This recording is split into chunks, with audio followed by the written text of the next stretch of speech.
Hello, my friend, and welcome back to the Red Delta Project YouTube channel. I'm Matt Schifferly with another video to help you escape from the diet and exercise rat race. Today's question is coming across my desk saying, hey Matt, how do you deal with cravings? And the answer for that is really simple. I feed them. I feed them whatever they're asking for. They want chocolate? I'm giving them chocolate. They want potato chips or candy or whatever? I feed them potato chips, candy, or whatever. Now you might initially be thinking, I'm sure I've lost half of the viewers at this point of saying, oh yeah, sure, Matt, no, you're special. You've got the genetics. You can be lean. You can eat whatever you want and still have the body that you're going after. I'm different. I had the exact same attitude for years. I struggled with the most chronic cravings you wouldn't believe, to the point where I couldn't sleep at night, where all I could think about was food, and all I cared about was food, and I didn't care if my girlfriend broke up with me. I would rather have food. That was a true scenario. It didn't care if I was grumpy at a major life event. All I cared or thought about was food all the time, and battling chronic cravings.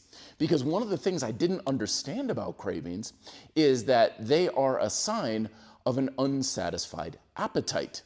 And I know unsatisfied appetites are usually staple within our fitness and dietary culture as a sign you're fighting the good fight and you're sticking to the diet and you're doing everything right. But in Red Delta Project world, chronic cravings are a sign that your diet sucks. You have a bad diet. Why? Because the philosophy over here is that the whole point of a healthy diet is to eat to satisfy your needs from a nutritional level. Your metabolic support, your nutritional support, your hunger and support for food to keep you running, and yes, even hedonic support. People talk about emotional eating like it's a bad thing. It's not. It's a very good thing. Actually, it's completely unavoidable. There's no such thing as non-emotional eating. But I digress.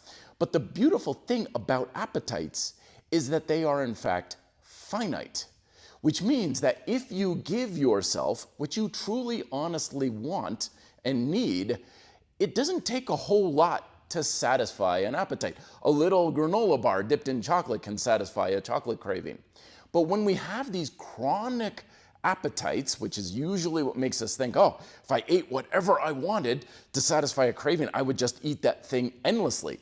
And I totally get it. That's exactly what used to happen to me for years. I once ate 3 pints of Ben & Jerry's in a single sitting, and the only reason why I only ate 3 is because I didn't have 4 in my freezer. I had to stop because I ran out of ice cream.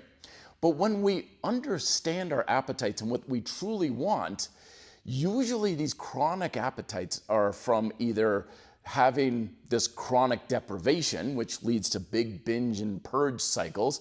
So if I have a little bit of a desire for chocolate, a little bit of chocolate will satisfy me, and I don't feel like I need to overindulge because I know I can have it whenever I want.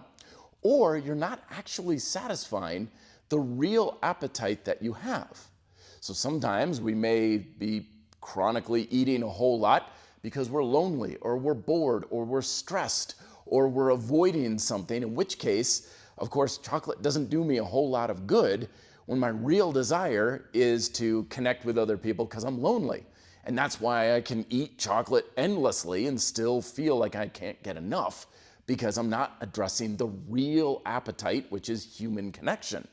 So when we understand what we really want, in which case it's like, I really want chocolate right now, a little bit or adequate amount will satisfy without overindulging, without negative consequences. And it's an art as much as it is a science, and it's certainly a skill that can take a lot of time to develop, especially if, like me, you've got a long history of chronic eating disorders and disordered eating habits.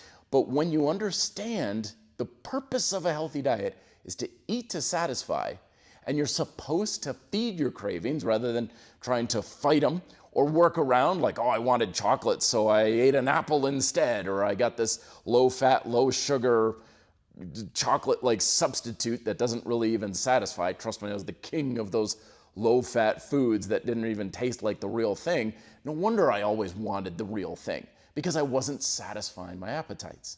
But when you satisfy your cravings in a healthy way, they're no longer going to be a problem. And I recognize, of course, this video is probably woefully inadequate to really lead you down the path on how to do that, especially like me if you have a history of disordered eating habits and stuff.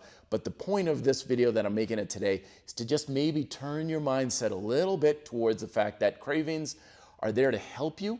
They're not there to hurt you. They're pointing the way of what you need, or at least saying that what you're doing is inadequate to satisfy yourself. And fighting and trying to do battle with food or even yourself is not the way to go, especially in the long term. Short term, you're getting ready to step on stage, totally different scenario. But as far as a real healthy diet goes, honor your cravings rather than fighting them. Food for thought, quite literally. Be fit, live free.